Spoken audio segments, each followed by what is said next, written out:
Greetings, fellow alchemists, and welcome to Wordplay Wizardry. Well, this is going to be a special episode.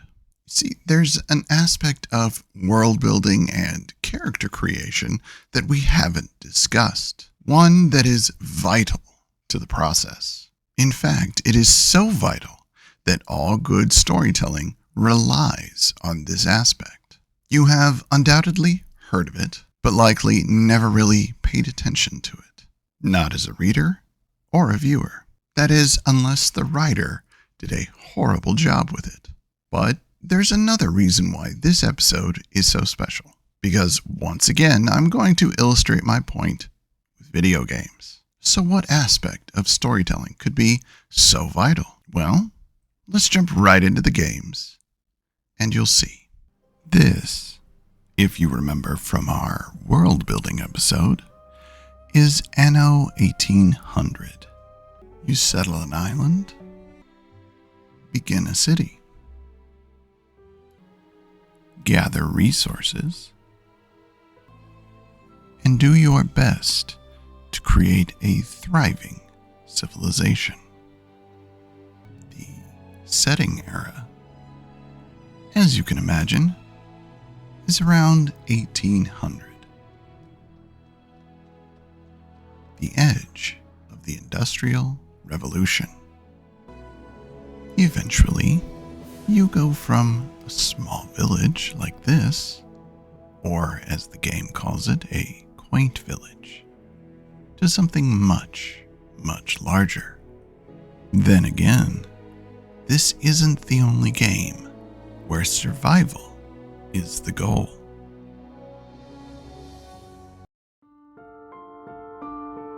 This is oxygen not included.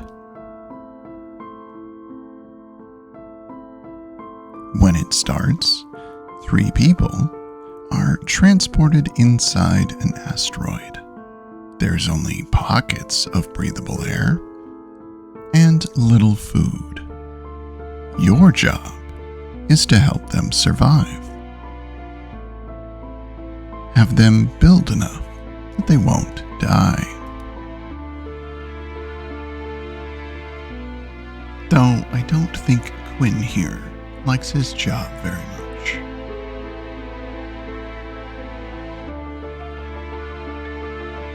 This is Astro Colony, where your character is dropped on a platform and told to survive. You do this by gathering resources, building machines,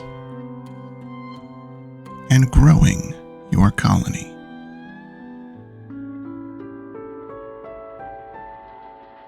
Eventually, others can join you.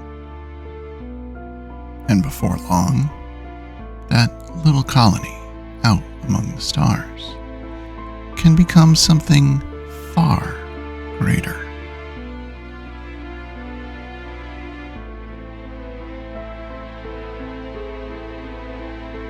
Or there's Infraspace, where you crash land on a planet and have to gather resources. You do so to repair your crashed spaceship.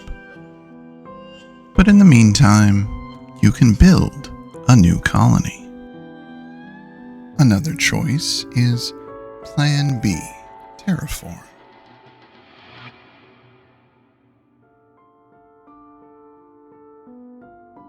Where you join 3 blossoming colonies,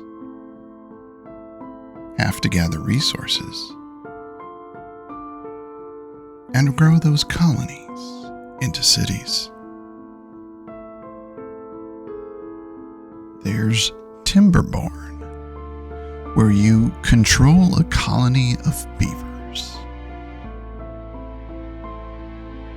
gather resources,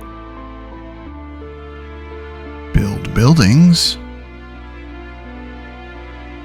and create a thriving community.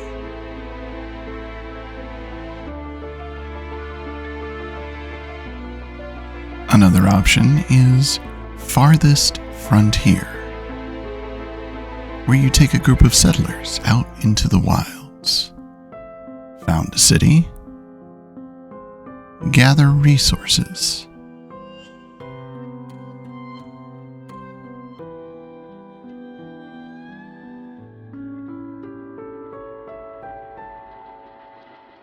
build buildings,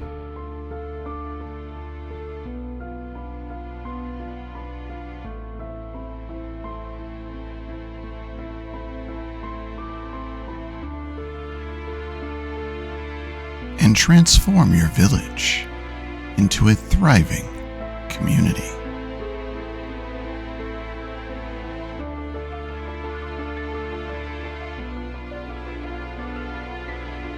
There's Elite Dangerous.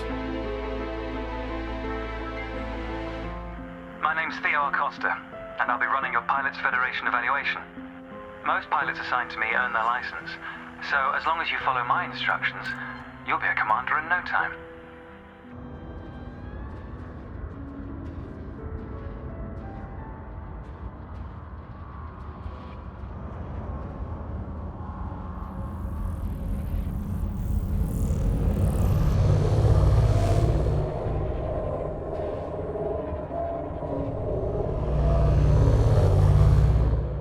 Congratulations, Commander. Your evaluation has been successful, and a license is being assigned to you as I speak. We just need to finalize your credentials. Enter the hangar to exit this evaluation. After that, you get your first ship and take the first steps to creating a personal empire. How you do that is up to you. Combat, trade, exploring the galaxy, or transporting guests. It's all up to you.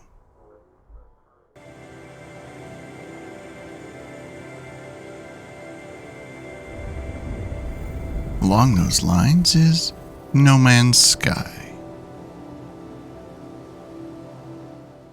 And the opening says it best. I find myself alone on a stranded world, unequipped and in danger. I have no memory of how I got here, no sense of a before. But this ship at least seems to recognize me. The controls react to my touch, or at least to that of my exosuit. I'm not dead yet, and this ship is a lifeline out of the stars. You mine resources in order to get crafting materials.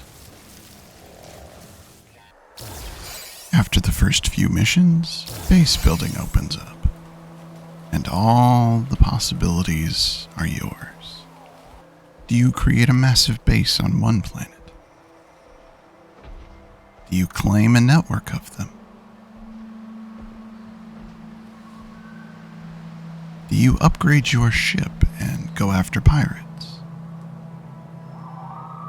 Or go after peaceful targets and be a pirate yourself? The options are as endless as the planets.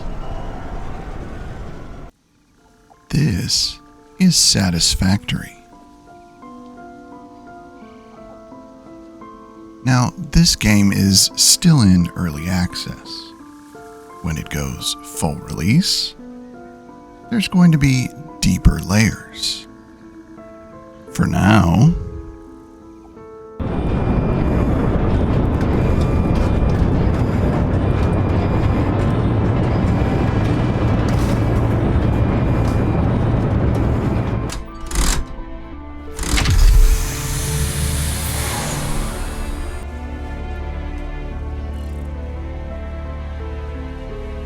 you land on a planet,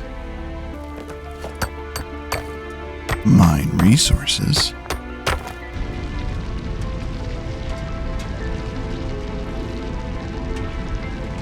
automate the collection process,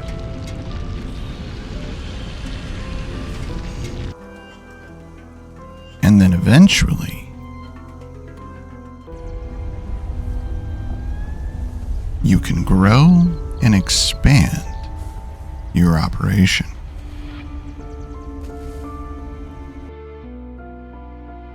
If you want something a little less fantastical, there's City Skylines.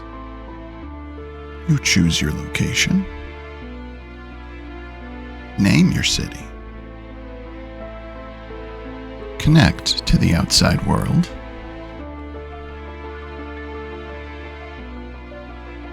place the infrastructure,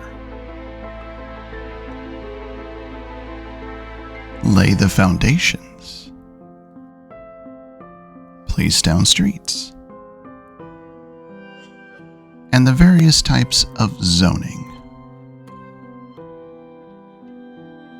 And then help your city grow from tiny village to giant metropolis. How that happens is up to you.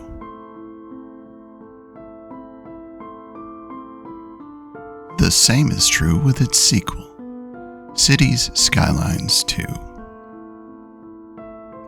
Both function relatively the same, with the sequel being a little more complicated. There's more to think about, more to take into consideration. Latitude and longitude, weather patterns. Before we move on, a little bit of a disclaimer. If you're a fan of these games, or a fan of gaming in general, no, I did not play these to the best of my abilities. I did not use strategy, or in many cases, did not play them up to the standard that many would expect. Nor did I attempt to be particularly mindful. I know there are much better ways to play them, and when I do on my own, I usually employ those methods. These clips were just to show you the mechanics, to have an introduction to the game, to the base mechanics, and really nothing more. And the vast majority of what I've shown you are what is called open world games. Another term used to describe them is sandbox. And these are games where there is little to no storyline. Often they are survival-based, where needs such as oxygen, food, water, and in some cases money, is the driving force. Elite Dangerous is a prime example of this, because there is no primary story. Your actions form the story. The path you take, the ships you build, how you earn your next payday. But it is that open world aspect that we want to focus on. The fact that you create the story. And you do this by asking one simple question. Why? And that is the vital element. Motivation. There's two types of motivation that need particular attention. Small scale and large scale. And this applies to both personal motivation for your characters and world or story motivation. Small scale or simple motivation is immediate. The things that you need in a survival story. Air, food, water, money to buy fuel. These are immediate needs, immediate motivations. In City Skylines, you can see this easily with the RCI bar and some of the notifications that the citizens send you. And RCI means residential, commercial, industrial. The three types of zoning in those games, which means the immediate needs are places to live, places to work, goods and services, water, and power. And from there, the needs expand. Every game has its immediate needs, just like every story has its immediate needs, and every character has their immediate needs. But there's also large-scale or long-term motivation. Let's switch back to fiction to illustrate that. In the first Star Runner book, Simon's immediate need is is inserting himself into the war. They call, he has to answer. But his long-term need, his long-term motivation, is finding his lost parents. Both of them require him to take his place in the crew, possibly make friends, or at the very least, not be seen as an outsider. In Oddity Academy, Year 1, Katie's immediate need is to get the voices to stop. Once she arrives at school, her larger motivation reveals itself, figuring out the mystery living beneath the surface. What is really happening at that school? Not all of the students see it, but she does. And in working to uncover this, additional immediate motivations pop up. Oddity is a great example for the two types of motivations, because the long-term motivation doesn't really come to fruition until the final book. We know it's there, but more often than not, it's under the surface. And with each book, new small-scale motivations pile on top of that, which means dealing with them first. Now, base needs do fall into the short-term category, but securing things like shelter and food and water is unlikely to be part of the needs in your story, unless there's a survival aspect to it. But as we've seen in a game, the people and your characters need those things. They become more overt, more obvious. Identifying what your characters and what the world needs, both in the short term and the long term, is vital to good storytelling. For the world, it dictates the look and the feel.